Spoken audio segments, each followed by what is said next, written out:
اس ولایت کے بغیر خدا نہ تمہارے ایمان کو مانتا ہے نہ تمہارے اسلام کو مانتا ہے. خدا بندے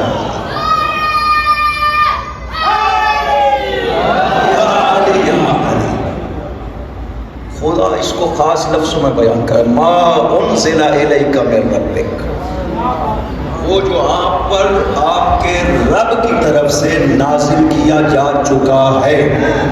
یہ نہیں کہا ما انزلنا جو ہم نے آپ پر ابھی نازل کیا ہے.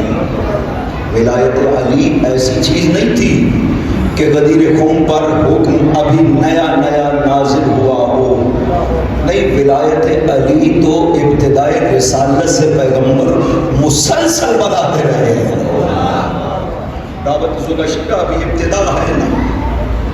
سب محدثین نے لکھا ہے، مورخین نے لکھا ہے، تاریخ طبری، تاریخ کامل، مسند احمد حنبل سب میں موجود ہے کہ پیغمبر کو جب حکم ہوا وانذر عشیرتک الاقربین، یہ واقعہ تو آپ نے سب نے سنا ہوا ہے اس آیت کے ذریعے میں کہ بلائیں سب سے پہلے اپنے قریبیوں کو دعوت دیجیے.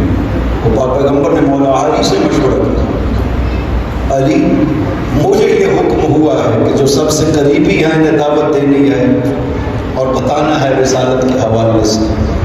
علی نے عرض کیا یا رسول اللہ میں آمادہ ہوں. فرمایا علی تم کھانا تیار کرو اور 45 افراد کو دعوت دو جو کہ بنی ہاشم کے افراد تھے. علی نے دعوت بھی دی اور کھانا بھی تیار ہو گیا. کھانا اتنا ہی تھا کہ وہ ایک ران تھی بکرے کی اور چند روٹیاں تھی جو ایک ہی آدمی ان میں سے کھا کر کے ختم کر سکتا تھا. پاک پیغمبر نے دست مبارک ڈالا، سب کھا گئے، تب بھی اتنا بچا رہا جتنا پہلے موجود تھا. برکت ہے پیغمبر اکرم ہے، بہت زیادہ برکات ہیں وجود مبارک پیغمبر اکرم. علی تیار ہوئے، کھانا تیار ہو گیا. پہلے کھانا کھلایا، پہلے دعوت نہیں دی، پہلے کھانا کھلایا. دعوت ذوالشیرہ کا طریقہ یہ ہے کہ پہلے نیاز بانٹی جاتی ہے پھر مجلس سنائی جاتی ہے. ہمارے یہاں ذرا برعکس ہو گیا کہ پہلے باتیں سنائی جاتی ہیں پھر نیاز بانٹی جاتی ہے تاکہ بیٹھ کر کے سن لیں. پاک پیغمبر کو یہ نہیں مسئلہ، یہی وجہ ہے کہ وہ نیاز کھا کر کے سب پھوٹ گئے. اور پیغمبر کہنا چاہتے تھے تشریف کھڑے ہو گئے، وہ سب کے سب چلے گئے اٹھ کر کے. ابو لہب جو ہے وہ مانے ہو گئے، چچا تھا مانے ہو گیا، بات نہیں کرنے دی پاک پیغمبر کو، سب اٹھ کر کے چلے گئے. پاک پیغمبر نے علی سے فرمایا، علی دیکھا ہے کہ اس نے بات نہیں کرنے دی ہے. دوسرے دن پھر کرتے ہیں، پھر دعوت کرتے ہیں، پھر کھانا تیار ہو گیا، پھر دعوت. کھانا کھا کر کے ابھی وہ نہیں اٹھنے پائے تھے، پاک پیغمبر کھڑے ہو گئے. لوگوں میں تمہارے لیے ایک ایسا پیغام لایا ہوں کہ کوئی بھی اپنے رشتہ داروں کے لیے اس سے بہتر پیغام نہیں لا سکتا. میں رسول خدا ہوں، آؤ میرا ساتھ. اگلے یہ جملے ہیں پیغمبر اکرم کے، ایکم یواظرنی علی ھذا الامر علی ان یکون اخی ووصی وخلیفتی فیکم. تم میں سے کون ہے جو میری مدد کرے گا میری رسالت میں؟ جب مدد کرے گا تو وہ میرا بھائی بھی ہوگا، میرا وصی بھی ہوگا، میرا خلیفہ بھی تمہارے بیچ میں ہوگا. کوئی کھڑا نہیں ہوا، علی کھڑے ہو گئے. یا رسول اللہ بھائی، ارشاد فرمایا علی آپ ابھی بیٹھیے. پھر دوبارہ ارشاد فرمایا تم میں سے کون ہے جو میری مدد کرے؟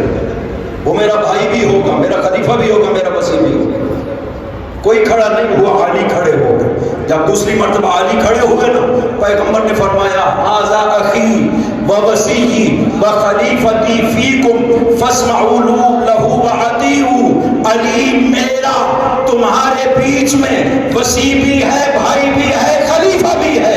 علی کی اطاعت بھی کرنا، علی کی پیچھے بھی چلنا جیسا علی کہتا جاتا ہے.